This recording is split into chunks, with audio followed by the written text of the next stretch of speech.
Yes.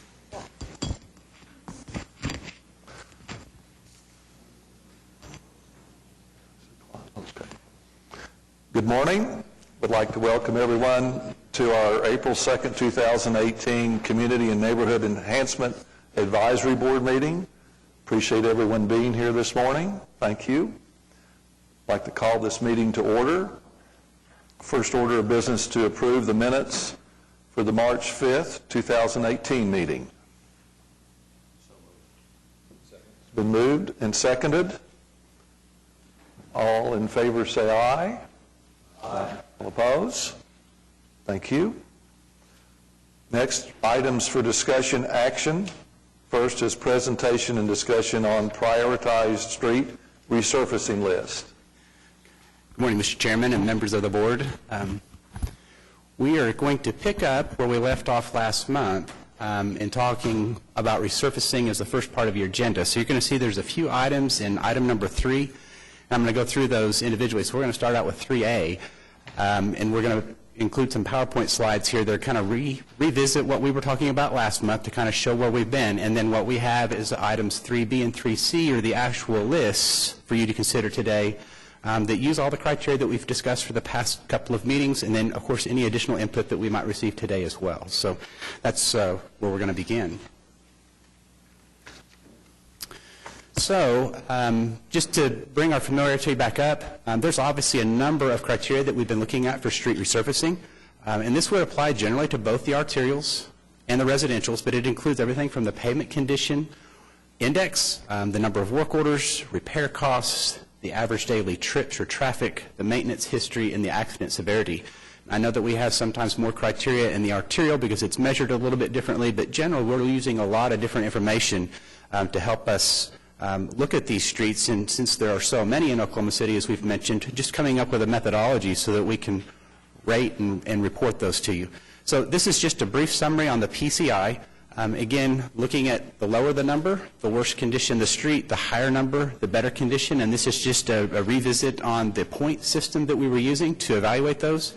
Now what I'm going to share with you very briefly is a note that I've placed at the bottom of this slide, and that's something that you may have already noticed in your packet. So if you fast forwarded and you looked at item 3B and you saw that arterial street list, one of the things that popped out to us when we made that first run was there were actually a number of streets that either had really high work orders or they had really high repair costs, but then they also had a traditionally high PCI. So we actually saw a few streets that were on this list before we published that had PCIs that were maybe 60 or 70 or above. And we didn't feel that those possibly should have been on the list with those higher PCI numbers. If you recall, our average PCI in Oklahoma City is a 66.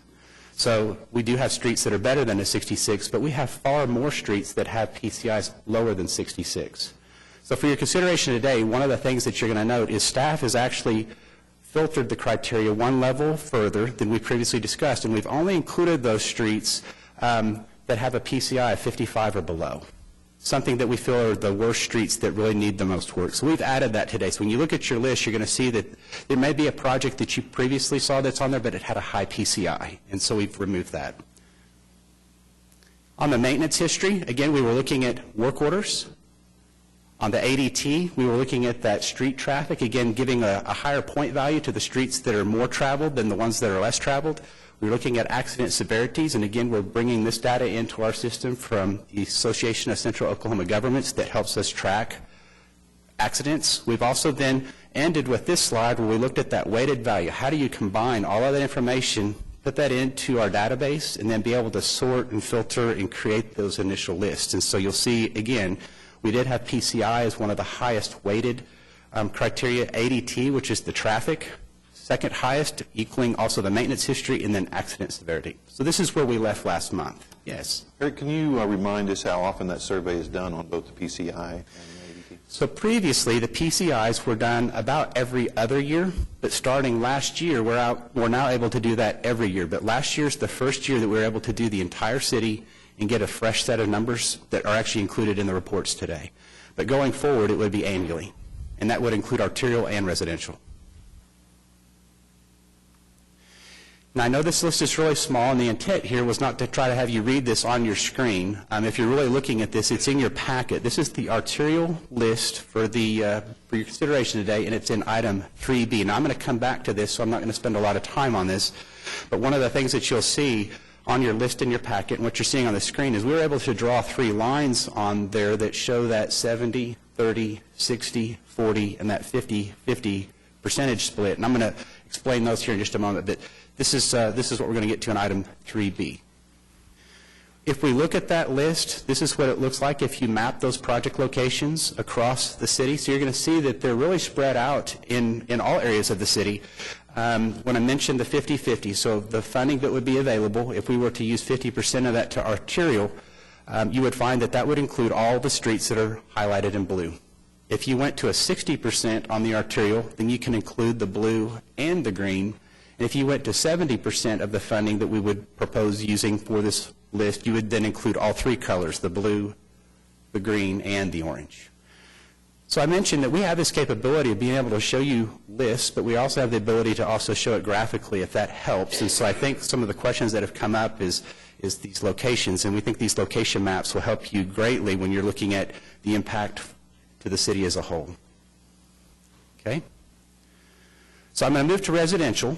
And again, looking just again at the criteria, I think the biggest thing that I would mention on the residential PCIs, they are different than the arterials. Our system, even though we collect PCI information for individual residential streets, it's very difficult for a contractor to go into a residential and only do 1 block of resurfacing in a residential street at a time. It's quite expensive. It's not impossible, but it's probably not of good value. So one of the things that we have done, and this was something that was also done in our 2017 bond, when we evaluate residential needs, we're averaging the PCIs over a square mile. So that helps us at least target and focus in areas that need the work. Now, what I would share with you as we get ready to move forward from this and we get ready to present the residential list, if we find that we're in a square mile area in some residential, say there's more than one neighborhood community, there may be a residential community that's new that has brand new streets or ones that are in very good condition. We would not resurface brand new streets, even though that area may have fallen into a low PCI area. So I bring that to you today, that as we work in the field and as we seek approvals for residential work, and although we may be approving or receiving recommendations from you to do a square mile, we will not resurface a good street. We will make sure that we focus the funds on those needed streets, and if monies are then not spent, they'll be returned for reprogramming, re-recommendation by this board. Does that make sense? I just want to make sure that we're on the same page going forward. Okay. So again, we looked at maintenance cost in the residentials. We also looked at maintenance history. Cost is the total cost that's being spent. The history is the number of times that we're actually going back out and repeating work. And then these are the weighted averages again. So we did a 50% weight on the PCI and then 25% each on the history and the maintenance cost. And we generated that residential list. And I think probably one of the things that's, maybe it's not surprising, but when you look at square miles of cost and we do just basic estimating, the cost for a square mile of resurfacing is pretty significant in a residential setting. But again, I refocus on the statement that I made. If there are good streets in these square miles, we will not resurface those good to better streets. We will be focusing on those worse streets. I would tell you that the estimates that are included in here are conservative because they're taking all the streets into account from a budgetary standpoint, but that doesn't authorize the work. Okay? And this is what that looks like. And so as we look at these square miles or these areas that are bound by major interstate or highway or landmarks, if you did a 50-50 scenario, so if 50% of the funding was allocated towards residential, you would get all 3 colors, the orange, the green, and the blue.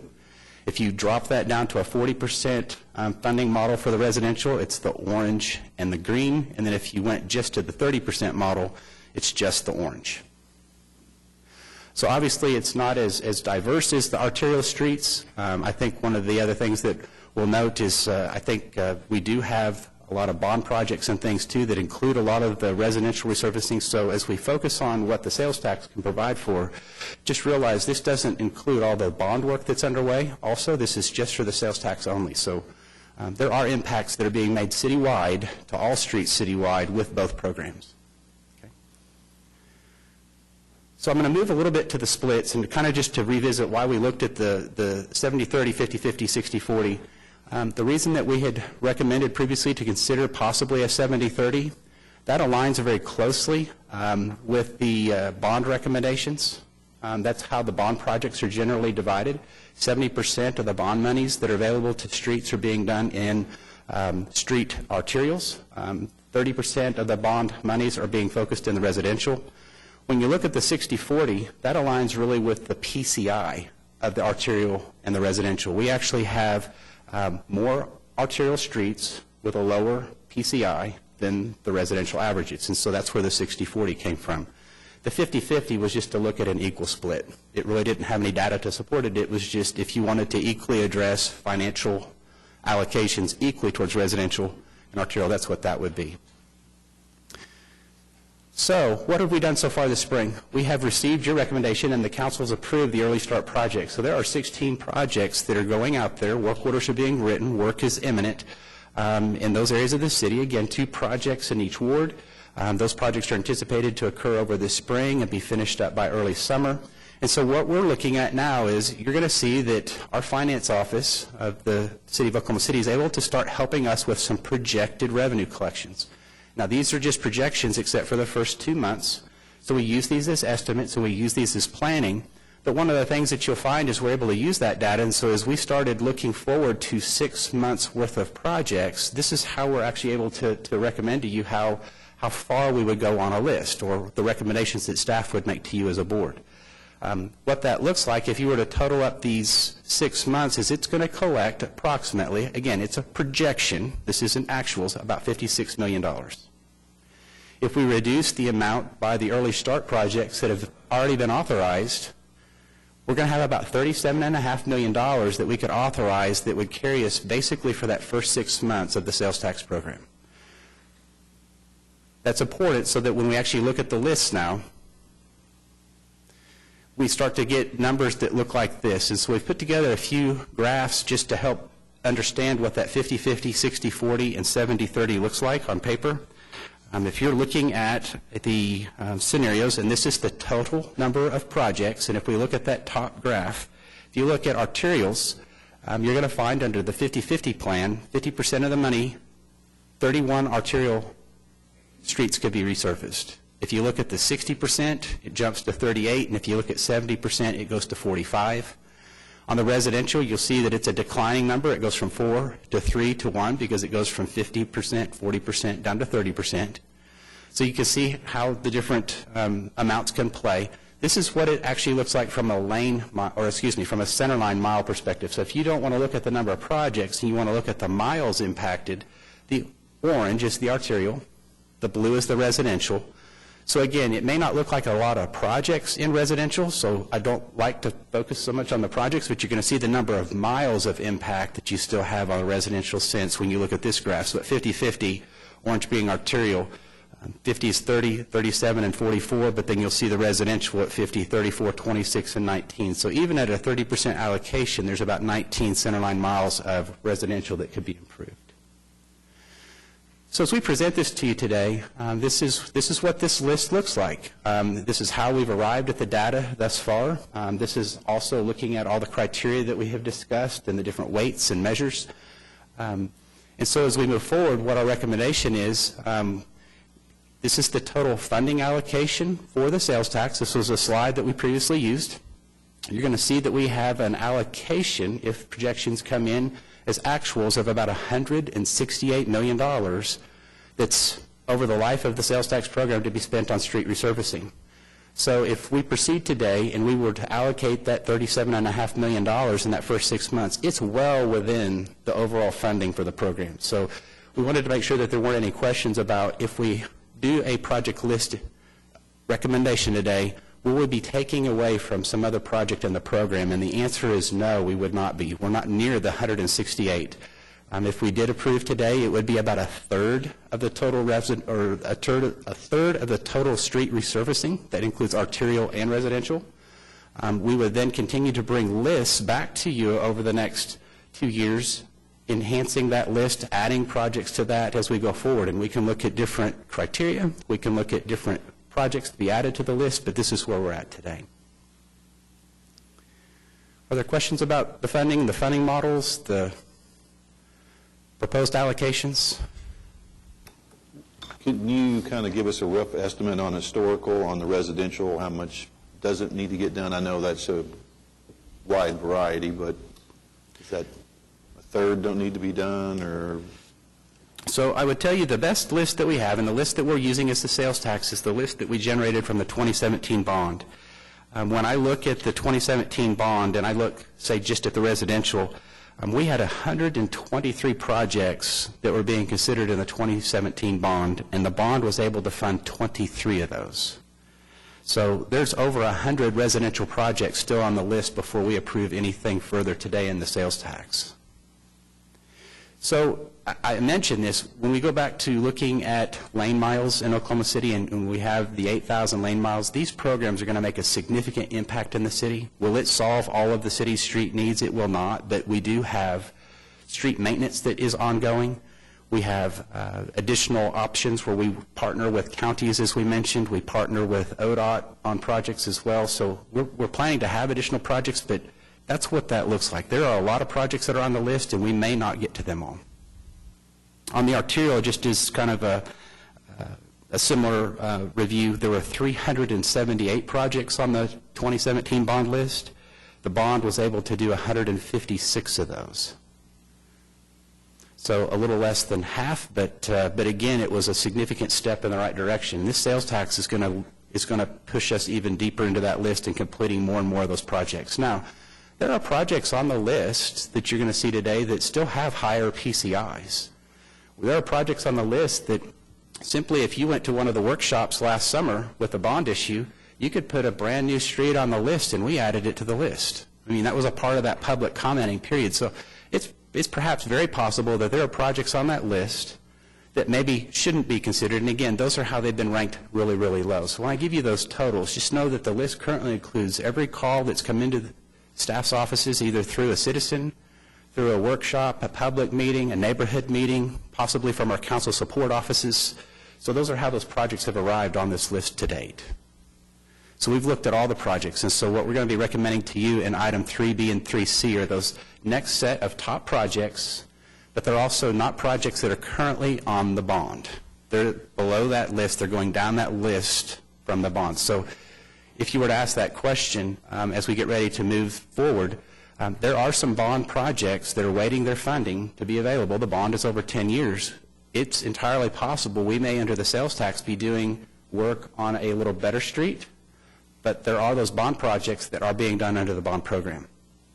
And those will get completed in the bond program of those bond monies are made available. It's just the sales tax monies are available now, and that is, again, the reason we wanted to do the early start projects, was to emphasize the needs of the city and get those worst projects off the list. But we're ready to move this forward. So with this slide, I think the other 2 points that I'll make, and it's also part of the other portion of the presentation this morning, just because we're working on the street projects now and we're focused on the streets, the reason for that is that the resurfacing projects are simpler than the other 4 categories that you see. Streetscapes are going to require a lot of community input and meetings that have not yet been initiated but are ready to be started. The sidewalks do have some limited design, the trails, and also the bike facilities, but one of the biggest things that you're going to receive this morning is the Bike Walk OKC plan. And that plan helps us identify those projects for those other categories. So with your receipt of that presentation this morning and the Planning Commission and the City Council moving that Bike Walk OKC plan, you're going to be seeing those projects coming to you very soon, just like you've seen the street projects. So it probably, again, it'll be this year, but we will be starting all the projects that you see in this funding model in 2018. We're just able to accelerate some of the street resurfacing a little bit quicker because they're ready to go now. Eric, our MAPS 3 sales tax funding, the original program concluded end of December 2017, but a lot of work is still to be done. How would our work be affected from monies that would not be used? If there's an overage of, if there's more tax than needed, would we be able to use that money along with the funding that you're showing us on this funding allocation map? So I would tell you that whether you're looking at streets or you're looking at trails or you're looking at sidewalks, those plans are all coordinated even though they're different funding sources. So where MAPS ends on trails, BIQUAC OKC and the bond and the sales tax initiatives will move that even further forward. Where MAPS 3 ends on trails, it will also move that. Sidewalks move that forward as well. Obviously, the new categories that are in the tax that are part of the bond, the streetscapes, so there is streetscapes funding available in the bond program. We'll simply be able to go further down the list of streetscapes that weren't included in the bond. So you're not going to see any overlap. You'll actually see whatever finishes in a previous program can be expanded in the next. Does that make sense? They're coordinated by staff to ensure that they're in one program or another, but they're not duplicated. Thanks. Okay. I would say from a trail, sidewalks, and bike lane perspective, Plan OKC is really the opportunity to where you'll see those new lists and those new locations identified that are citywide. So specifically speaking about the MAPS 3 sidewalks plan, it will be replaced by BIQUAC OKC. So you probably will see some of those locations in the previous MAPS plan that weren't completed included in BIQUAC OKC, but you're going to see additional projects as well, moving those forward. Okay. So is there any questions about the work that we've done over the past couple of months in getting these organized? If not, I'm ready to go to item 3B, which is going to be the actual list itself. And our recommendation this morning is to work with you to look at the arterial list as you have before you today. So let's go to item 3B. And this is that list. I know it's really small, but this is also in your packet. But what you're going to find is we've been able to, we've made a couple of changes to the list. We've put ID numbers on them so that you could easily identify those ID numbers. You also will find that you're going to see those three lines that are drawn, and those are those funding lines, and that's that $37.5 million that we've talked about. So if we approved a 50-50 funding split of the $37.5 million, on the arterial list you can see that we can go through project number ID 32. If we go to 60%, we can get down to 39, and if you do 70%, we can get down to 46. Now, I've also got the residential list attached. We've put these as separate votes, but they're actually probably a little bit together. But I'll go ahead and go forward. This is what that residential list looks like. And again, you'll see at a 30% funding, we can pick up a project, a single project going to number 1. If we go to a 40% funding level, we can get through project 3. And at the 50%, we can go through project 4. But just as a reminder, I mean, the lane miles are more significant than the number of projects, so we're impacting a significant number of miles. So I'm going to go back to 3B. This is the list as we present this to you today. Again, this would take us through approximately about a third of the total funding for resurfacing underneath the sales tax program. So there's significant approvals pending in the future. We would like to come back to you in about another 6 months as we're working down this project list and adding to this list at that point. So we'll be adding more in the future.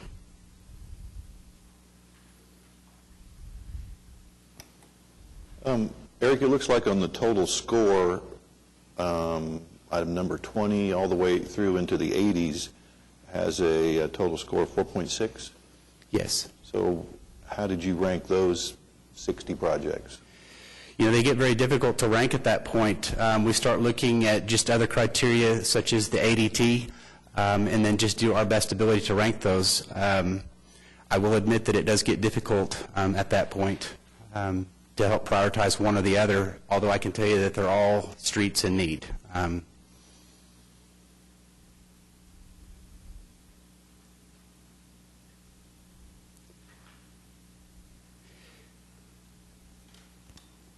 Any other questions? I think I just have more of a comment. I do think that the maps that you showed were very helpful. So if those could be included as well in the future, that would sort of help. We'll be happy to include the maps, and I think one of the things, and I'll do this in the director's report, but when we actually do the implementation plan, we'll have the maps included in the plan, so the projects that are approved have a pull-out map that you'll actually have in that guide. Yeah. Today, obviously, there's 3 different maps being shown on one page, so based on the recommendation of the board and the approval of the council, we'll be happy to complete that map for each of the projects. And I have just one other question, a little bit more procedural, but I think we will need to approve the allocation first, right, and then approve the list. Is that what we're talking about? You know, I think we can do it simultaneously. I think if If you're looking at the, so I wanted to show the residential at the same time. If you approve the 50/50, we'll do 50/50. If you do, but yes, if you want to make as long as the board is consistent with 50/50, 60/40, 70/30, I think it probably sets the recommendation for the second list. Right. Yes. Yes, sir. At this point, we're just looking at the allocated the 37 million, is that correct? Yes. So if we said 50/50 today, that's just looking at those lists that are written there, and you're saying as the program continues, that list may or may not, outside of the ones we've allocated, that list may or may not change. I would say that the list has every opportunity to change between now and the next allocation. Our office receives calls weekly, sometimes daily, on requests from citizens that want to put projects on this list. And so I anticipate that there'll be additional projects placed on this list between now and the next consideration by the board. I would say this also, should the board decide that there may be some additional criteria or want to look at some criteria differently, we can also make those changes before the next authorization as well. So I think we'll be bringing back to you a list that, yes, in fact, has all these projects on it, but it may actually have more. And we can also resort it differently, too, if we would like to, if there's some recommendations that you'd like to make on how it's sorted, weights or the criteria that we're looking at. Follow-up, too hard to go back to this 2 city maps to show the eligibility. It is not. So the first one was the arterial. This is the arterial map.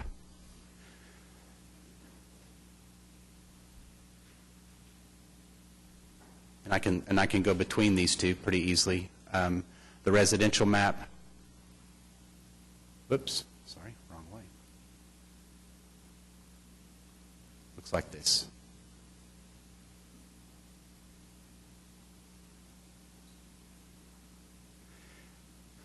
I would tell you that the residential is probably the most difficult for us to sort.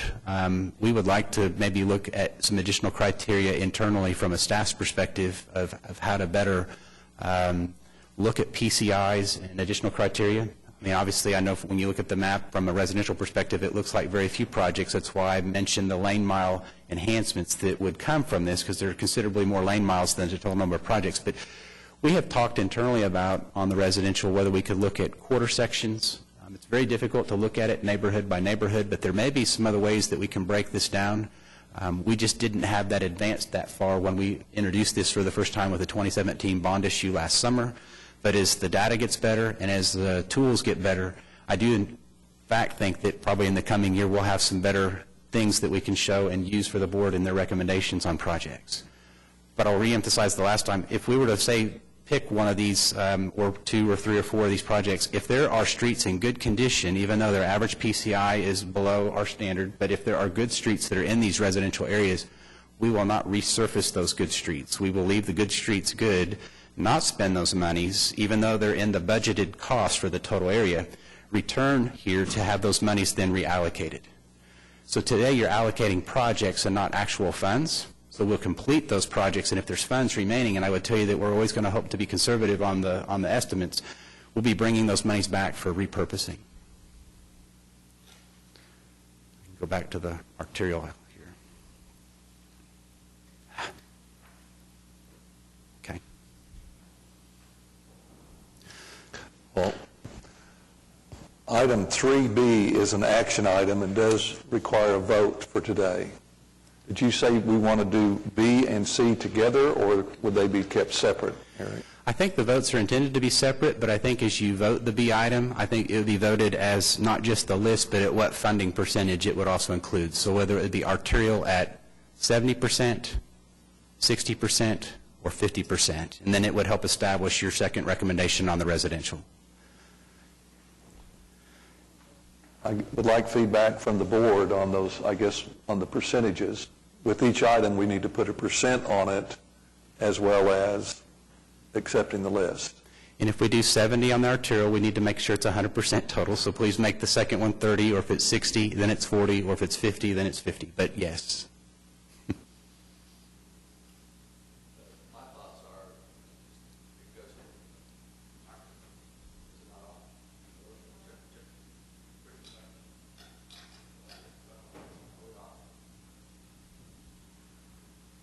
This button right here. Okay. My first thoughts were, because this is the first set of list, and it does the most as far as residential, the 50/50 seems to cover the map evenly, and it gets 4 residential areas and 4 different wards covered. So my recommendation would be 50/50. Thank you, Michael. And again, this is not for the entire budget, that's just for this allocation. We can look at that again in 6 months. Yes, staff's intent is to bring you additional lists. What we don't want to do is have it get to a point where the contractors who are ramping up their resources to address streets, we don't want there to be a gap in their resources as we move forward. So we would be bringing those lists as they're wrapping up those work orders, getting that next list prepared for you for consideration, and again, additional discussion is necessary. My recommendation would be to go 60/40. That way we'd be closer to an equal amount of miles of construction produced. I think the value that you get on the arterial side compared to the residential side is greater. The PCI reduces much quicker on the arterials than it does the residential. Is that correct? Generally speaking, our arterials have lower averages than the residential, so mathematically, or if you were to look at it that way, I mean, the more arterials that are improved, the PCI average for the city would traditionally go up faster. Yeah, I think I would tend to agree. Just again, thinking about the fact that this is the first sort of grouping, and I'm also just kind of thinking about resource allocation and thinking of maybe trying to get some as we ramp up. It seems like the more effective way to ramp up, at least like more cost-effective way to ramp up, would be to have more of the arterials going on. I feel like that might project something to even contractors, and you can inform me where I might be off base about that as well. To kind of, I know the arterial thing once it gets going is a lot easier to sort of have folks ramp up on. I mean, staff's comments on that is, I mean, we receive complaints both in residential and arterial. The arterials clearly carry more traffic, but obviously the residentials are some of the older streets in the city system as well that maybe have not seen resurfacing since they were originally constructed. So it's very hard to really compare the two.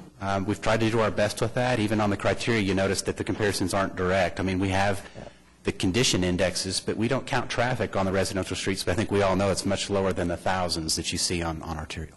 Well, and just one more thought about that is actually, I think some of the feedback that you gave about continue to refine the criteria, it feels like we might be able to make a little bit more progress, maybe even in the next allocation, and we still have the option to sort of balance out if we wanted to go a little heavier on residential once we had a better feel for maybe compiling a larger list. Yeah.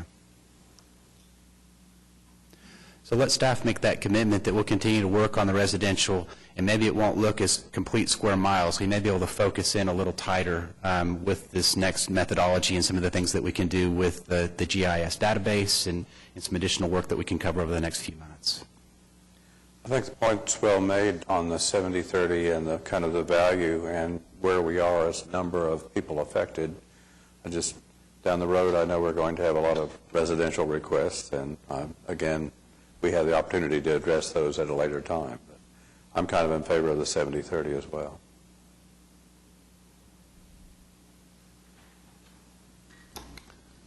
I'm more in the 50/50 or 60/40 camp, just so that my thinking is that the residential, you may get some savings, and so the sooner we start the residential, we may have dollars left over.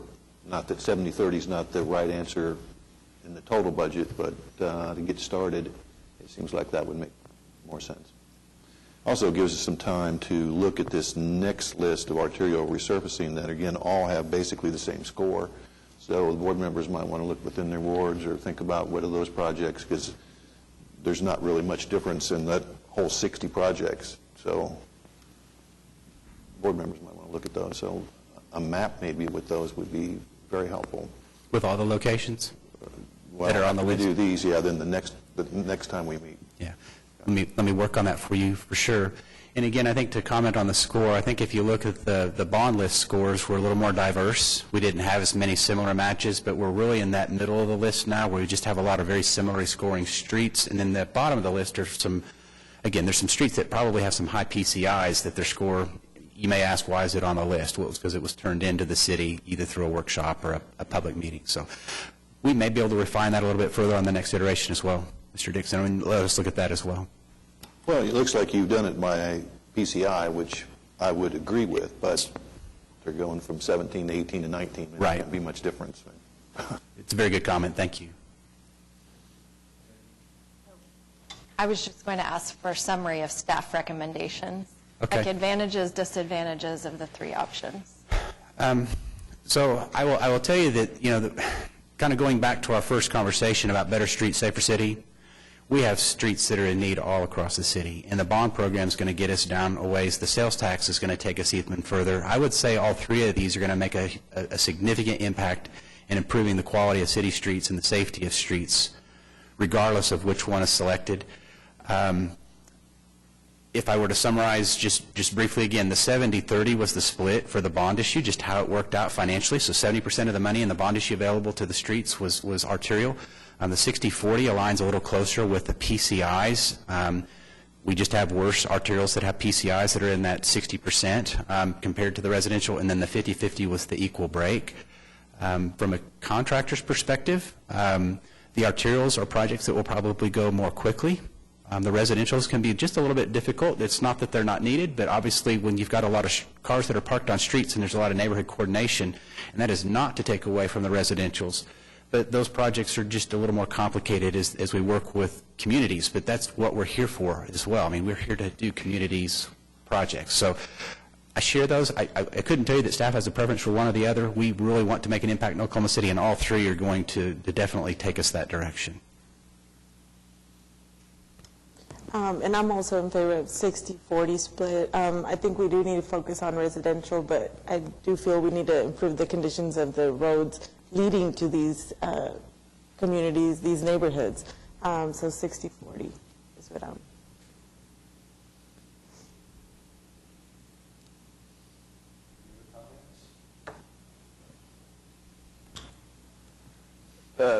I do. Along with this map, and knowing the 2017 bond has a list, if we could get that color on there, because I think what everyone's going to see is, like our first 16 projects, I believe are all arterial roads. Yes. So percentage-wise, we've already upped it by putting those 16 on the first of the list. So for next meeting, we'll be happy to bring a compiled map back to you, and we may bring two versions. One will be more for the implementation plan. The implementation plan will have the sales tax only projects in a map, but I think what I'll also bring just as an informational item is a complete city map of all the current projects that include the bond, so you can kind of see how the two overlap. Would that be sufficient for the board? Yeah. Okay. Be happy to do that for next month.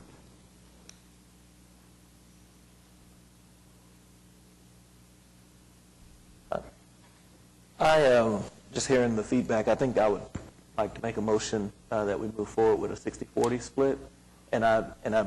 My comment to that would be that I think we're probably all looking forward to really engaging on the residential piece, but it feels like we actually had an opportunity to maybe get that right, or a little more right, let me put it that way, and take advantage of some of the speed that we can get going. So I'd like to propose that we adopt the 60-40. Second.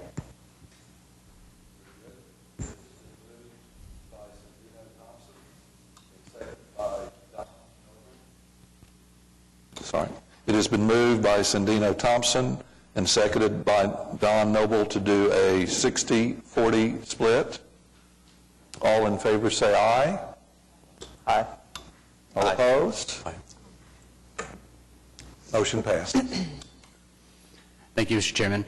I think if you just receive, or however those need to be done for items B and C, I know it's probably some additional action, but as you get ready to prepare for that, what you'll see from staff this next month is we'll actually then make just the list for the 60 60% arterial and just the list for the 40% that's residential. You won't see a combined list for next month. It'll just be what we've just approved for consideration. So if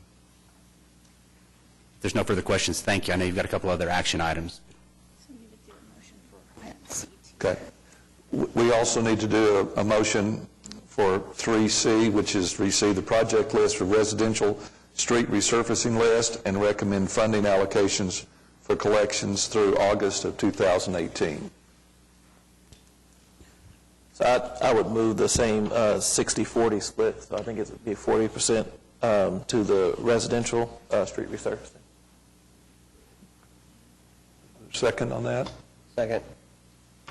Very good. Item 3C has been moved by Sandino Thompson to do a 60-40 split and seconded by Don Noble. All in favor say aye. Aye. All opposed? Motion passes. Thank you. Thank you, Eric. Well, I'm here to present on item 3D on your agenda. So we have done a lot of work on the street resurfacings, which, as we've been saying all along, is a little bit more straightforward, and we can get that work started in Oklahoma City and people can start to see results. As our work continues, we're going to start looking at these other categories of funding sources that we have to use, including the street enhancements, sidewalks, bicycle facilities, and trails. Now, these projects are going to be a little bit more complicated to try to figure out where these go, what overlap we might have between these different types of projects, and how to allocate the resources between the different pots of money. So the presentation that I'm going to walk you through today is really our first pass of seeing a list based on the criteria for street enhancements that we reviewed and approved in the last meeting. You might recognize this list when we talked about ways that we could start to filter the biggest impact we could have in Oklahoma City with doing street enhancements by these different types of factors we could analyze. What we want to do is try to highlight the places in Oklahoma City where we can get the greatest bang for the buck. This would be places that people see often, visit often, have businesses along, or have the greatest potential to impact crime, safety, and visitation and economic development. So the criteria list that you approved last time also had some proposed percentages for the point allocations when we go to score these street enhancement projects. And so I wanted to share with you, when you approved the methodology for this, how it looks on the ground based on the list of projects that we've started compiling. As Eric mentioned before, when we started the 2017 bond process and received a lot of good public input about where these improvements should be made, some of those projects were funded through the 2017 bond, and the projects that didn't make the 2017 bond were still kept in our database and have been used for this committee's work to look at places that we could fund with a Better Streets, Safer City sales tax. In addition to that list that we've been preparing, other projects have been coming to the city through either council members, citizens, groups, districts. So we continue to add projects and ideas for streetscape funding to that list. So I wanted to walk you through the categories and how we did our point evaluations for these projects that we've been compiling. And the first category was how many people live, work, and travel along the corridor today. So with GIS information on land uses along corridors and the number of trips that travel down the roadway by those land uses, we were able to get a map that shows a concentration of use along the corridor. So the heaviest use corridors by all modes of transportation in the city are highlighted in the dark green. So if a proposed project fell in one of those areas, it got a score based on the number of visits and the number of populations served, from 0 to 8 being the highest. So that was the first category that ranked our current visitation population and employment. That was 30% of the overall score. The next category, which is 30% of the overall score, was revitalization and economic development. So this is the potential for these funds to be used in districts or in places where the city's investments can really be seen and doubled and tripled and quadrupled by the private sector. So how we did that is we looked at lots of different sources of information. The comprehensive plan being a primary source. These are places in the city that need assistance or help in maintaining and regaining their economic vibrancy. We've done that by working in the community. We have urban commercial districts, which the comprehensive plan tries to emphasize. These are places of commerce and activity. We have transit-oriented districts that we've identified in the comprehensive plan for concentrations of commercial and retail activity. We also have a federally designated area in Oklahoma City called the Neighborhood Revitalization Strategic Area, or NRSA. This is the area in which Oklahoma City HUD funds can be spent to do revitalization. Our planning department has also been working with several small districts and groups in doing specific area plans, and we have a commercial district revitalization program which helps revitalize corridors that are starting to weaken in their commercial and economic vitality. We have a neighborhood program called the Strong Neighborhoods Initiative, and we have business improvement districts. All of these programs and all of these initiatives really help us get our synergies, pulled together so that we can start to put funds in place to help private sector revitalize core areas and core services in Oklahoma City. So the areas in dark green on the map are all of those districts and places bunched together, and that would be half of the revitalization score. Up to 4 points would be allocated to a district. And there are many overlaps among these different areas. So based on how many districts that commercial corridor might serve within, they would get the maximum amount of points on that 0 to 4 scale. The other 4 points that we assigned were the potential for these districts to be a catalyst for economic development.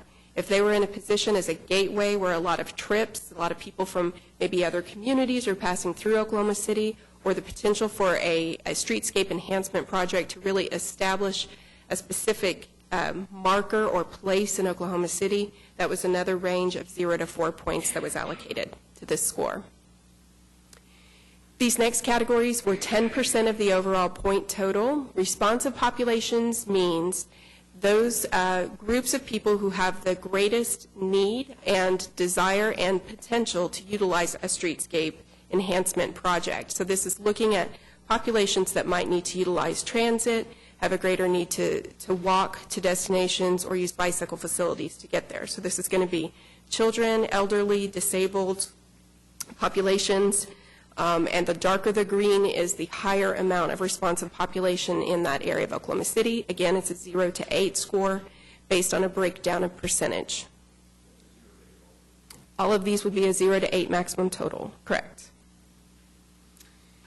Then the next category, where 10% of the total score, was the expected future population and employment. So we don't want to just look at what's here today, but we want to look at where the city is growing and where the impact that we could make to the street infrastructure could serve the greatest purpose to support future growth, future jobs, and population densities. So we use ACOG's transportation model, which forecasts where population and jobs will go in Oklahoma City. So along those highest traveled projected corridors, you would get a 0 to 8 score based on the number of people and jobs that we anticipate will be coming over the next few decades. And connectivity. We wanted to make sure that we're looking at the whole system, tying our systems together through the improvements that we can make. And there are certain corridors in Oklahoma City that we've identified through our bicycle and pedestrian master plan, Bike Walk OKC, which you'll be hearing a little bit more about in a minute. This plan helped us look at places where we might have gaps in infrastructure in our sidewalk or bicycle and trail infrastructure that could help connect populations and destinations to each other. So where the comprehensive plan and the bike ped plan called for these connections or these critical points or junctions to make a better use of our resources, we've highlighted those on this map. So you can see there are nodes and points for bicycle infrastructure. The red blocks are areas of high priority for pedestrian connectivity. So you see this layered together. If a proposed street enhancement project hit on one or more of those, they would receive between 0 and 8 points, depending on how well they connected that project to the greater system. And then last was safety. This was a new criteria that we established a couple of months ago. We used the data that we collect from the police department on the number of traffic accidents and pedestrian vehicle collisions, and then overall crime rate in Oklahoma City.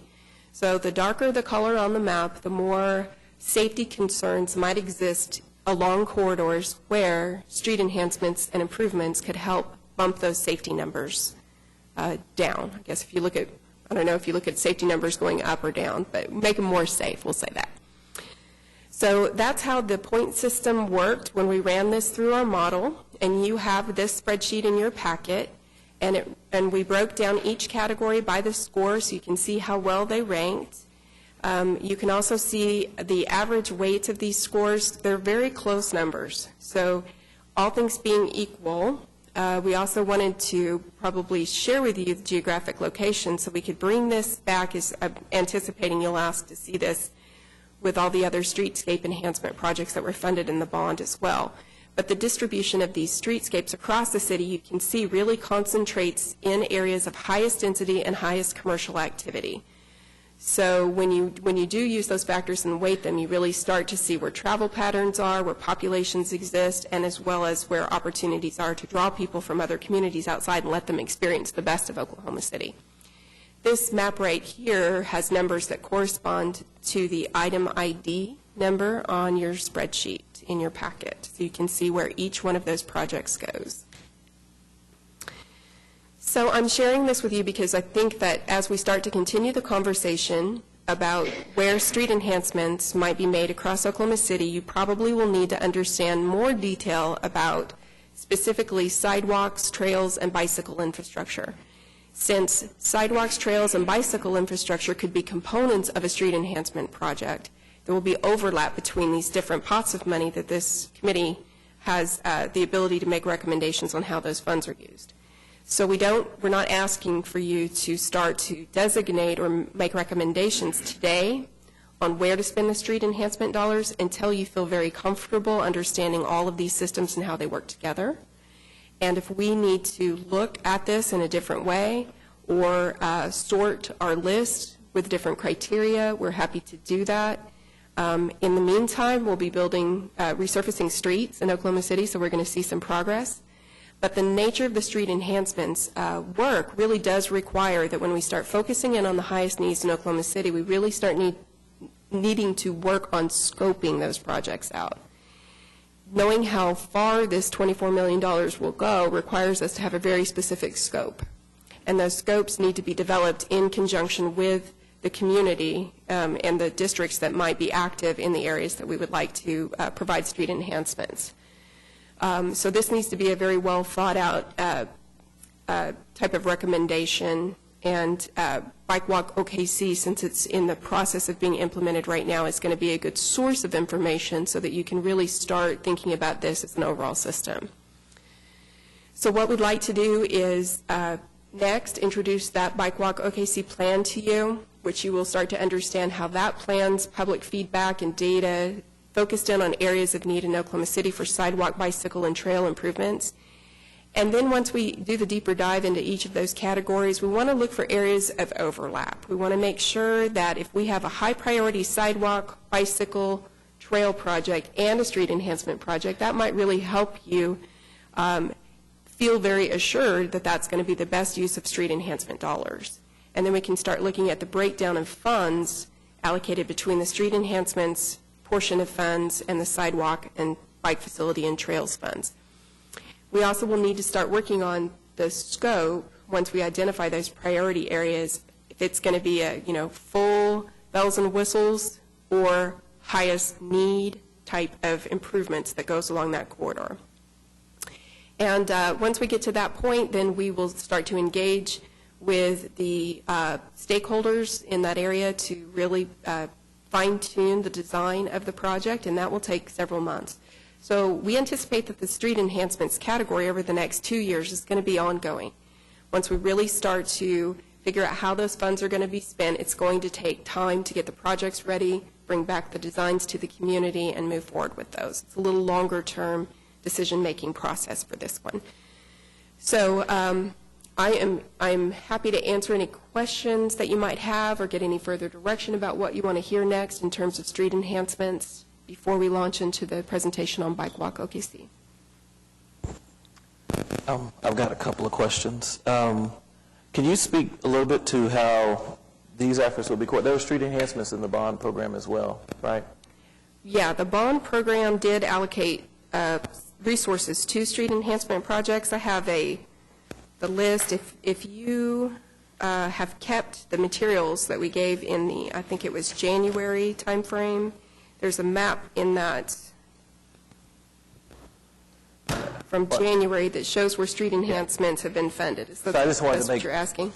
Well, that was kind of the leading question. My question is about how those efforts would be coordinated, and specifically because thinking about this is a little different than resurfacing, because resurfacing, you kind of know what you're going to get. I think with the enhancements, there is a scope question. So question one would be, I'm kind of curious about how these projects, since I assume they're the unfunded projects, would be coordinated with those. And then if you have really an expected timeline, I mean, maybe being optimistic or pessimistic, an expected timeline of when that groundwork, because I think also that groundwork, figuring out scope and cost is going to be a big driver of kind of even how we can really digest the list. Right.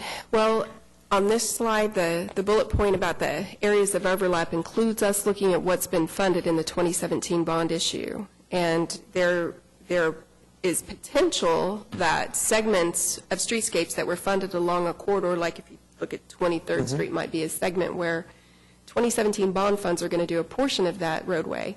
Well, should the Better Street, Safer City sales tax then continue that to connect two pieces of it? And that's really the heart of the question. That's what we would like to bring back, is to look at the analysis and the overlap of any projects that have already been funded, have any source, and it's not just bond funds, but any other types of source of funding, which we've received some funds to do some bicycle facilities that are outside of a bond program.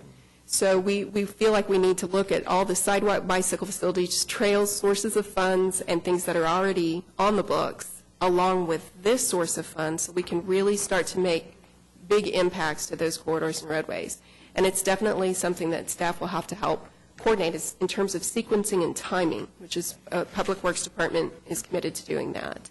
So what are your thoughts on the timeline as far as what we could expect? In the next several months, as we start to really drill down and get this data and analysis to this group, we can start to look at the highest need street enhancement corridors. This board can make a recommendation within the next several months about maybe the first street enhancement corridor that we would begin to work with, and then we'll put together a schedule. Now, all of these districts and corridors that we're looking at have completely different organizational structures or groups or stakeholder involvement. So I imagine that we're going to have to customize each one of those public input processes differently based on who we're working with and where it goes, and the scope of the project. So we'll carefully analyze that so that we can really start to get critical work done within our 2 years that we're going to be looking to allocate these funds. But I can't really tell you exactly when I think this would be ready to walk out the door. Other questions? Yes, we have a new convention center and hotel, and then one of the largest urban parks, in America being built. Does this take into consideration how that may change traffic patterns and how people move downtown? I am not sure if we have any projects for the street enhancements list in that general area. That is one of those things that I think we could look at, though, and add projects and filter them through our scoring system. As far as I know right now, the streets that are done as part of the MAPS 3 program are done in conjunction with the park or the convention center. So I know that the city is working on how to deal with curb-to-curb, for example, along Robinson Avenue between the park and the convention center. Other places where we might get increased traffic flows, that analysis hasn't really been done to suggest street enhancement projects at this point. But I think it very well could be another step of analysis that we could come back and make some recommendations about. Eric, do you have anything to comment on with that? I think what Aubrey just mentioned is accurate, and then I think, too, you think about like the Boulevard project that's coming to Oklahoma City and it's under construction. It's a streetscape unto itself with new walkability, bikeability options. It also is adjacent to the park. So you're going to see some other projects like that that aren't going to be a part of Better Street, Safer City, but you're going to see those. But I think, again, if there's enhancements that need to be done as development maybe occurs off or changes or happening, say in just the general Corda Shore area or in other parts of Oklahoma City. I mean, we're seeing growth and development really in all areas at the moment. So I would say that it's the entire city. But yes, that's something we'd look at very closely. Since this list was brought to you, too, I've heard people in the community asking about certain intersections in downtown where development activity is being announced. So I think that we're just going to need to keep current with the process. If there are new projects we need to consider, the good news is we're going to be reassessing these lists. Every time we meet, we can look at something and reanalyze it and recategorize it and score it. And as we develop our implementation plan in 6-month increments, that gives us the ability to consider new projects as we might start to think about dynamics changing in Oklahoma City. Aubrey, the map you showed a few minutes ago, the potential project map that's in red, can we get that color-coded map in the future? Or do we have that in the original packet? The color-coded map? Yes, Which it's one a is that? potential project that it shows the projects in red, Right, all projects. numbered in red. Yes, that's everyone that's on the list right now, and we are happy to give that to you. It's, I think it's in color in your packet in the email, but if you'd like a larger version or a printed version of that map, I'd be happy to do that. We could also do what Eric has said that he will do for street enhancements, the street resurfacings, is to layer over the bond-funded projects on this map with a different shade, so you can see how both proposed and funded projects lay out on the map, if that's something you'd like to see. Thank you. A question, on this list for street enhancements, how much of that has come from groups within the city and how much of it has been developed by the city? I don't really know, because the public feedback portion of that GO bond process was the public who are engaged with the city at various levels through all those different initiatives submitted projects to be included, which the city already had on its radar. Okay. So there was a lot of overlap between public comment and what the city had already, identified as needs. I'm not sure what percentage of those projects the city didn't already know were good candidates for this that might have come out of public comment, but all the public comment that was included is on here and scored and evaluated, and these are all great candidates for street improvements. So I don't think So they really run pretty much along the same corridor. very much. Good. Just logistically, since there's no dollar amount, associated with this, and that scope's got to be worked out, Right. should we give you one or two to go work on and then give us dollars and then we approve it again? Or when we say do number one, we're done? It's completely up to you how you'd like to direct us to move forward. If you see projects on that list that the board hands down recommends you have to do this, but we need to work on the scope, we could start going down that path. I would like for you to see some more information when it comes down to digging down into those other categories, too, to see how they might overlap. So it's completely up to you on what level of information you want before you start making recommendations. Yeah, I think that kind of goes to my question about timeline was not necessarily to put you on the spot, but it was trying to figure out if this is not something, it doesn't seem like we're at a point where we are making decisions just yet. It sounds like you're giving us some feedback and kind of telling us what direction you're headed in. Because I probably am familiar with 70% of the stuff on here, and I want to see it all happen if we can afford it, right? Right. So I think, it's just really hard to kind of figure some of that. So I gather there's more feedback coming from you all on what the scope and some of those things would look like, or at least some ideas of price tags. Right, and as Eric brought the list down to show you the allocations, how they could be split so you could get further down on the list, we'd like to do the same with street enhancements, and a lot of that depends on the scope of the project.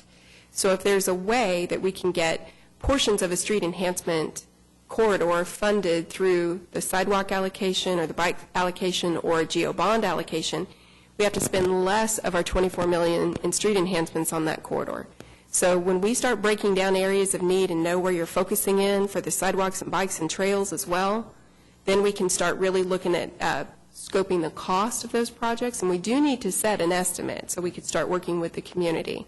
But right now, I think that the more information we can bring to you so that we can really fine-tune how far our street enhancements dollars goes helps us with that bigger picture discussion about how much reach do we have within our $24 million street enhancement program. Do we know at this time the GO bonds that will be sold for 2018? What's the time frame on when that information would come out? So the 2018 bond sale is being finalized by the council. It actually, this past Tuesday, went to them.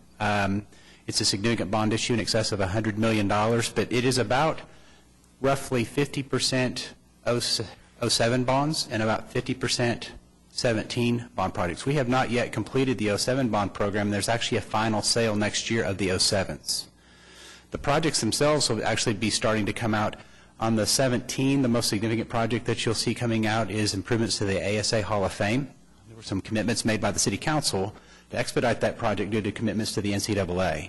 So that's really the reason that we actually sold some of the 17s, is there were a few critical 17 projects. But what you won't find on the 17 are trails, sidewalks, streetscapes, very little resurfacing, because we still have those works to be finished in the 07.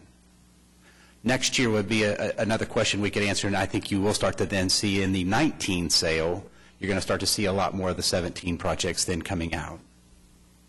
But we can provide a map of all the locations. It's just very little of that 17 work will occur this year.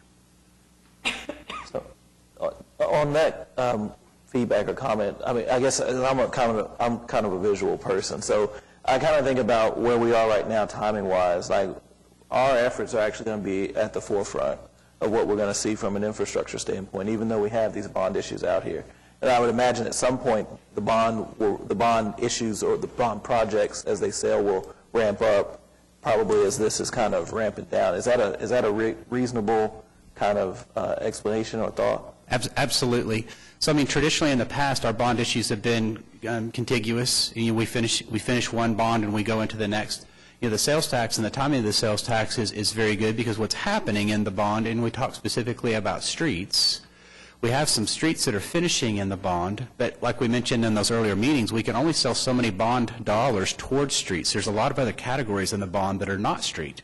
We've got police and fire and parks and transit and things that aren't a part of better cities, better, safer streets. And so when we look at those, this does help fill in that gap and expedite some of that street, sidewalk, trail work that is going to be consistent in the bond, but is going to come in later years. So. Even though it's a 10-year bond, the 2007 bond still has segments to be completed. I believe on the trail end of it, there's the Deep Fork Trail that was part of the 2007 bond that basically runs from McGinnis High School and connects to the Katy Trail out by the zoo. And I don't think that bond has been sold up to this point. So this year, we will have the last of the bond projects underway. The sales will help with the construction dollars actually needed to build them, but the design process is virtually for all the 07 projects will be underway this year, so that when the monies for construction are sold next year, we can immediately go into the construction phases. But, you know, the bonds are limited on the sales, and that's kind of what we had talked about too. When we fix a mill levy, when the council makes that commitment to the citizens and residents that they're not going to raise taxes, only so many dollars can be sold each year. And there's very difficult calculations that are made on those projections as well by our finance office, but I mean, they're very good at that. But the fact is that this bond issue, the 07, suffered some downturns in the economy in 08 and 09, and the sales that were projected those years were much higher, and we ended up selling much, much less. So this bond issue did extend out another year or two than anticipated, but the commitment is there. The projects were in there. The city's finishing all of those projects. It's just taking a little bit longer because taxes weren't raised. And again, that was a commitment by the council.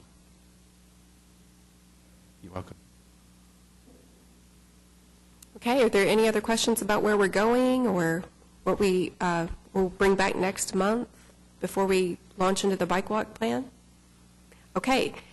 Well, the next item on your agenda is a presentation on the draft bicycle pedestrian master plan, which is actually in the process right now for getting approval by Planning Commission and City Council.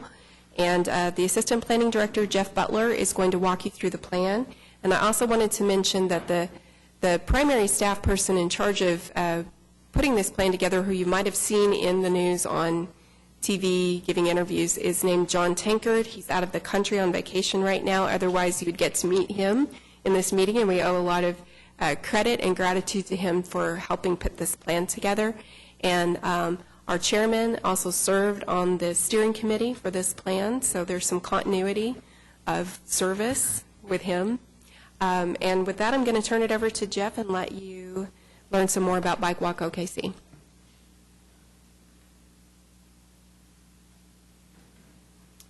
Good morning. Let me first, so by way of, I guess, helping you prepare for next week, we'll kind of give you the fundamentals of the plan, and of course you're welcome. It's still up online if you'd like to take a look at it and even give us comments. You're welcome to do that. So firstly, Bike Walk OKC was recommended by Plan OKC. It was one of the important implementation measures that we felt like it was important to get started on right away. And so we did that, and let me just describe what it is. It's kind of it builds on some other plans that we had already in place, as Eric mentioned, the Trails Master Plan from '97, the Bicycle Transportation Plan, the MAPS 3 Sidewalk Plan, and the Downtown Development Framework, which also has a bicycle and pedestrian framework inside that plan. So this plan is going to be the go-to source for what should happen in the city when it comes to bicycle and pedestrian infrastructure.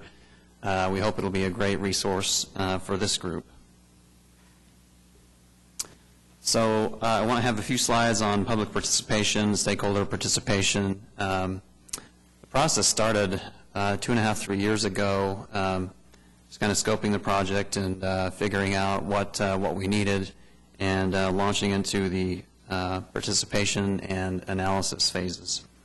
But we had a steering committee that's been involved quite a bit, numerous meetings. We did a large resident survey, several public meetings to get stakeholder input and general outreach to get public input.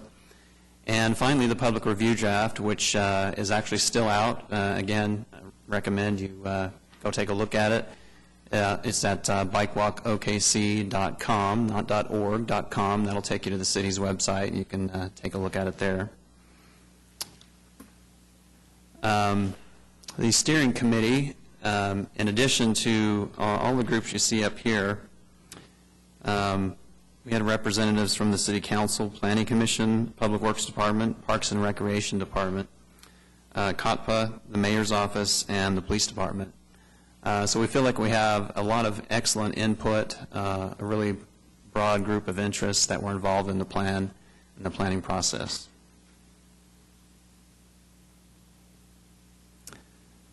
We had about 1,700 survey responses, and we felt like we had pretty good coverage throughout the whole city.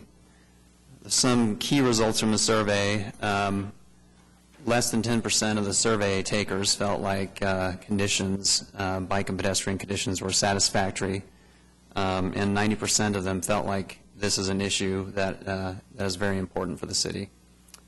Here are some reasons they felt were reasons that they were less inclined to walk or cycle in the city: lack of connectivity, traffic that was too intense. Just safety was a big issue for why people don't do more of this, more active transportation, and maintenance of infrastructure and lack of infrastructure are two critical things that we're trying to fix as part of this plan. So we held several public engagement meetings, as I mentioned. Here's just one example. And they were just located throughout the city's libraries and the Embark Transit Center. During the public review draft, we also held several meetings, which Aubrey mentioned you might have seen on the news. Got positive feedback at those meetings and online through our online tool. which we're now using to improve the document. So we use a site called Civic Comment. If you go to the website, this is what you'll see, and you can select any chapter to comment on. It's pretty easy to use. So far, we've had about 350 comments from about 75 individuals. And it was officially closed on March 21st, the public review comment, but it's still up. If anybody would like to give us comments, you're welcome to. And we will be taking that to the Planning Commission on April 26th for adoption, and then on to City Council.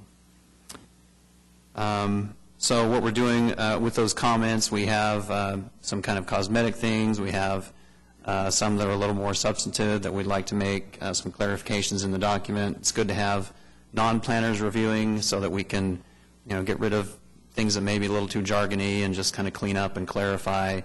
That's kind of what we're going through right now. Some key takeaways from the public review draft. They wanted additional they had concerns about safe crossings, which were identified, specific facility locations, much like we did in the bond process. People also recommend specific facilities that they would like to see. And we, as I mentioned, we added some language to help clarify the document.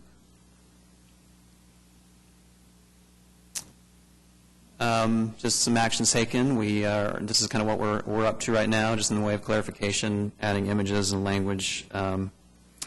Just one,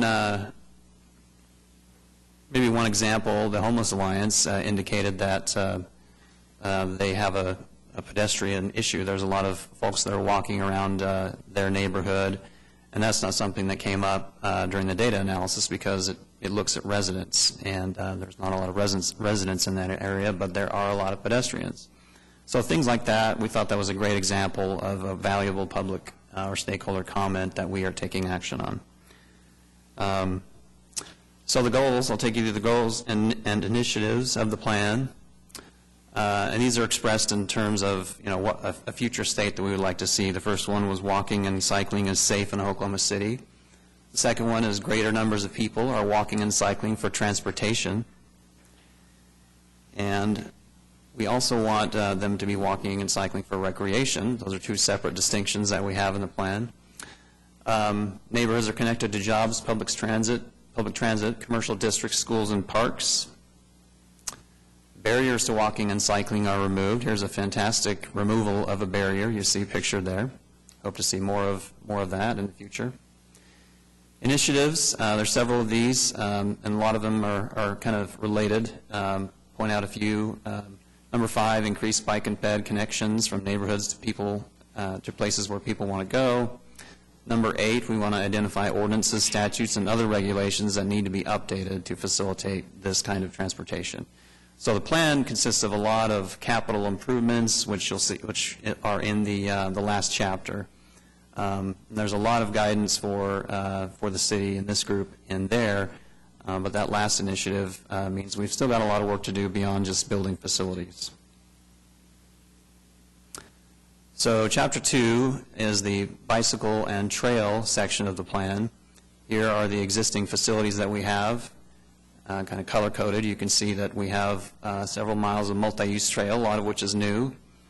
Lake Stanley Draper is under construction right now. Have a lot of bike routes and some bike lanes.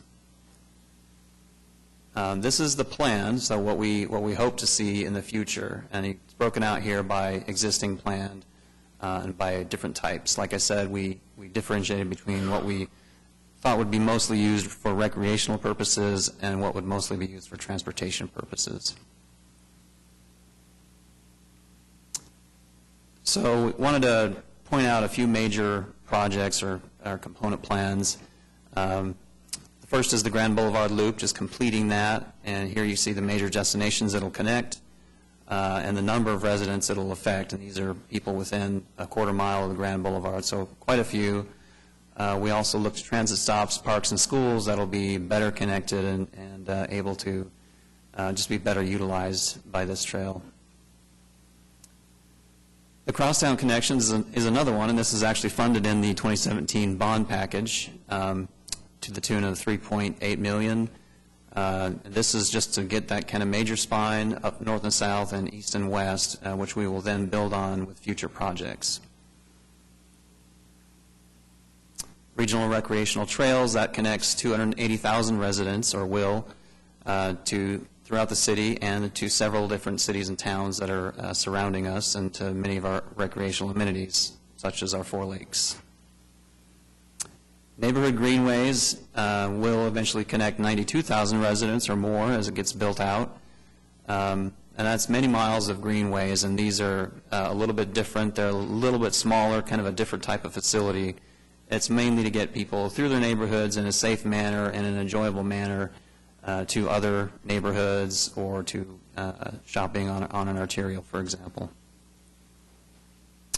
And bicycle and pedestrian bridges. This bridge here on the Northwest Expressway is going to be partially funded by actually both bonds, 07 and 17. So we're looking forward to that. It's an important connection, and we'd like to see other bridges in the future to make those connections, to cross those barriers. That's one of the biggest reasons why cyclists have trouble going on a long-distance ride from place to place. This is the citywide bicycle network.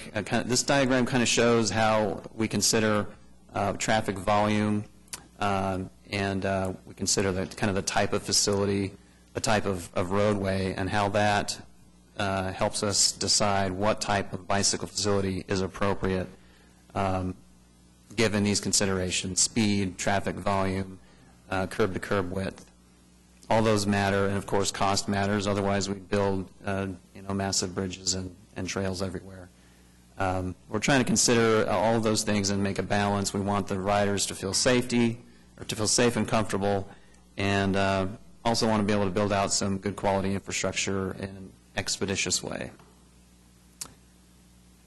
So there are several maps in the plan. This one focuses on downtown, the downtown environs, and there are several others that focus on the different sectors of the city. This one describes Tier 1, Tier 2, and Tier 3 facilities. These are bike facilities. Tier 1 is kind of it requires the highest level of safety, and so for an on-street facility, that's going to be a protected bike lane, which is a full bike lane, 5-6 feet wide, with delineators, so kind of 3 or 4 foot tall pieces of infrastructure that help cars kind of stay out of the bike lane, make it more visible. It's much safer, the safest facility that we can do for an on-street facility. Tier 2, the preferred facility there is a bike lane. So in Tier 2 facilities, the speeds would be lower, so the necessity of a protected facility is not as high. And Tier 3 would be too narrow for these facilities, and so it might just be a bike route, which would have a sharrow, what we call a sharrow on it.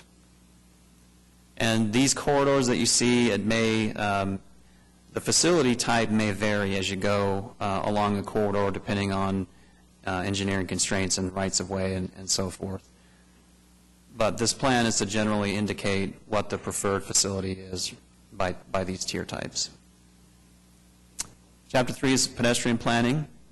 You can see on this map there's kind of a donut where we didn't build too many sidewalks for quite a while, and so you see quite a lot in the center of the city. And later on in our city's life, we decided we wanted to start building sidewalks as a matter of course again. And so we kind of have this interesting pattern, and you'll keep that in mind. You'll see that we're kind of trying to address that through this plan. So here's the plan, which is kind of all summarized together, the pedestrian plan. There are 10 pedestrian priority areas, and there's also a downtown area, which is kind of on its own. And then the other colors indicate schools, parks, and transit routes that are important to serve so that we can connect people to these destinations. And these are listed out in the implementation plan, and they're prioritized to make everyone's job, including your job, a little bit easier to see what's most important, and it's all spelled out, the criteria that we use to prioritize them. And just to summarize what these were, so responsive populations, connectivity to schools and parks, connectivity to existing networks, neighborhood revitalization was important, and also urban commercial districts, which are important to the city's plan for future growth and development in the urban core. Responsive populations, it kind of varies depending on the type of facility, but it basically means the people who are going to be most affected by this facility and therefore more likely to use it. So in the case of the pedestrian priority areas, there's a lengthy list of responsive populations here. Households without access to an automobile, the disabled, elderly, people in poverty, transit riders, and a few others that are most likely to be benefited and use these facilities if they're installed. Downtown, a similar list. This time you have, it's more based on residents and downtown employees and tourists. But you also have there's quite a list there, but you also have the needs of the residents too, which we hope will be increasing as time goes on. Access to transit, obviously people without an automobile would be highly likely to use that, and so we want to connect our sidewalks to the stops and just have sidewalk continuity along the transit routes as well, so they can get from their stop to where they're going to work. And generally it benefits the elderly and the young. Access to school, obviously for children and families, that's critical, and that's why we've put a lot of focus on that throughout the city, not just in the PPAs or the pedestrian priority areas, but in all throughout the city, in the suburbs as well. And here's just a quick diagram of how we're thinking about getting access to these schools, and that's just kind of a case-by-case basis. And like I said, the responsive populations are listed there again as well. Parks are very similar. It's important to neighborhood residents to be able to get to the park. If there's no sidewalks, the parks aren't used as much, so they're underutilized. We want to make them a centerpiece of the neighborhood, and access is critical to make that happen. And finally, the citywide approach. So there, of course, there's the rest of the city that may not be designated by one of these special areas, but we use the same method to designate these areas of the city, or to prioritize rather. We look at intersection design, in other words, how functional the intersection is. We look at the demand for pedestrian activity there, the mix of uses, where, the likelihood basically of people wanting to come and go as a pedestrian, and the demographics, which is kind of related to the responsive populations I mentioned earlier. So the entire city, this is in the plan, the entire city is mapped and prioritized. So as funds allow, we'll be able to look at different areas outside of the areas I previously mentioned. And with that, I'll take any questions.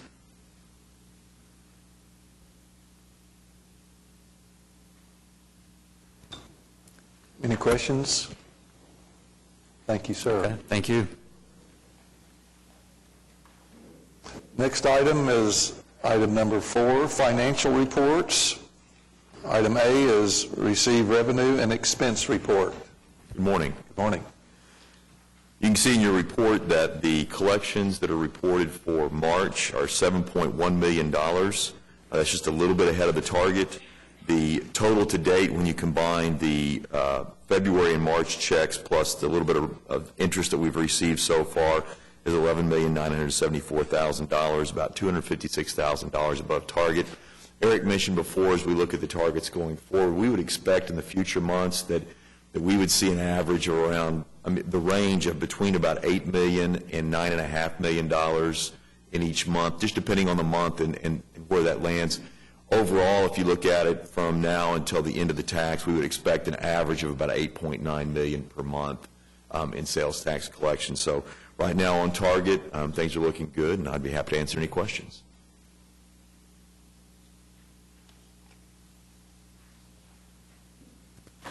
Any questions from the board? This does need a vote for acceptance. Motion to approve the financial. Okay, very good. It's been moved by Don Noble and seconded by Brenda Hernandez. All in favor say aye. Aye. All opposed? Aye. That passes. Thank you. Next are comments. Number 5 are director's reports. I think, again, we appreciate your time this morning, just the extra time it took to get through a couple of the critical items. But as we look at next month, I think one of the things that you're going to see is we're going to bring back to you, both Aubrey and I, that first implementation plan for your consideration. And what will be included in there is it'll be a bound document that will have all the projects that are approved to date. It'll have all those budget worksheets for those projects. It'll have an introduction to the program, something that will be kind of a preface that will kind of just remind us of the background and the history of the Better Street, Safer City. But then it'll also have a lot of those resource documents in the back as well. So if you wanted to go back and look at the original ordinance or the creation of the advisory board or some of those other things, it'll be really that one place for us to contain all that information. And again, with the intent that we'd update it about every 6 months with new projects, whether it's additional streets, street enhancements, trails, bike, and of course sidewalks. So next month should be pretty good, and we'll put that into a package that'll both be PowerPoint to kind of walk through those individual items, but then also respond to any questions that you have as we move forward. So thank you. Thank you, Eric. And the only other thing I would add to that is for next month, we're going to be bringing you back the maps that show projects that are funded compared with the proposed projects that you've seen on your list, asking you for additional feedback if there are other ideas that you'd like to see us run through the criteria models. We will start to break down trails, bicycle facilities, and sidewalk projects more specifically, and that's when you will hear from the Parks Director, Doug Cupper, to talk about the trails work that's been done to date and where trails might need to be considered for Better Street, Safer City dollars. So if there's anything else that you can think of that you need between now and the next meeting, please let us know. We'd be happy to put it in your packets. Bike Walk OKC, the plan itself, once it's adopted, we'd be happy to provide hard copies for everybody on the committee, but we also have it digitally available to you if you want to save some trees. So we'll be bringing that next month to you. Thank you. Next is item number 6, comments. Comments from the board. I do know that once MAPS 3 is completed and the trail around Draper is completed, this city will probably have over about 100 miles of trail. We've come a long way, and the health of our citizens appreciate that very much. Future generations as well. Really adds a great quality of life, and we're going to have the opportunity to increase those trails and add amenities and signage and take it to the next level. Next would be comments from staff. All right. Next would be comments from citizens. We'd ask citizens to come up to the microphone, please, and if you can, try and keep your comments to 3 minutes or less. Is it all right if I back out Amanda?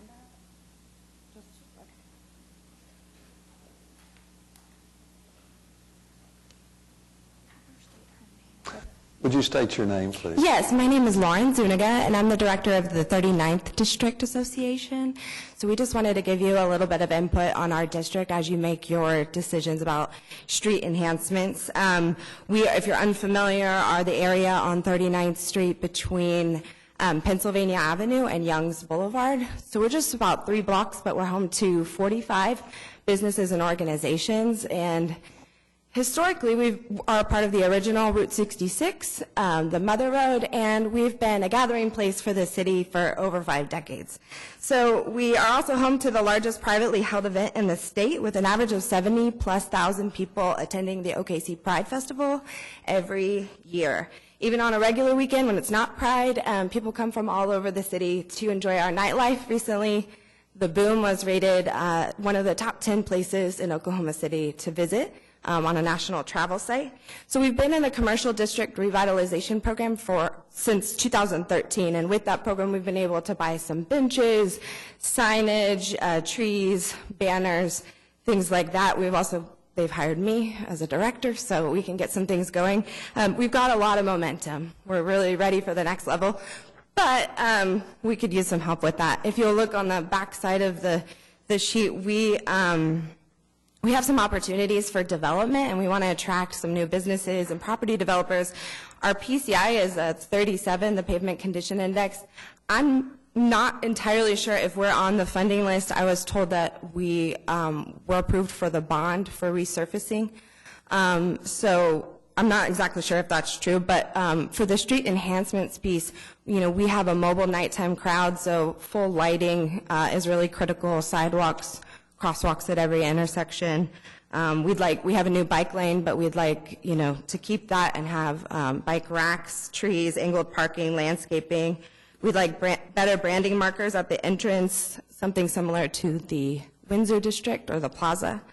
So we're really excited about 39th. We are launching our Beautify 39 campaign this month, which will recruit volunteers for a beautification team and host monthly events to bring in the community at times other than Pride. So we just want to be on that top priority and we were excited to see that we actually are right now listed, I think, as number 6 on that enhancements list, so that's exciting. We weren't sure, so we wanted to make sure we were able to give you some input when you make that decision. Thank you for your consideration and for your service to the city. Thank you. Any other comments from citizens? Very good. Greatly appreciate everyone being here today. Greatly appreciate all the guidance from city staff. Everyone be safe. We're adjourned.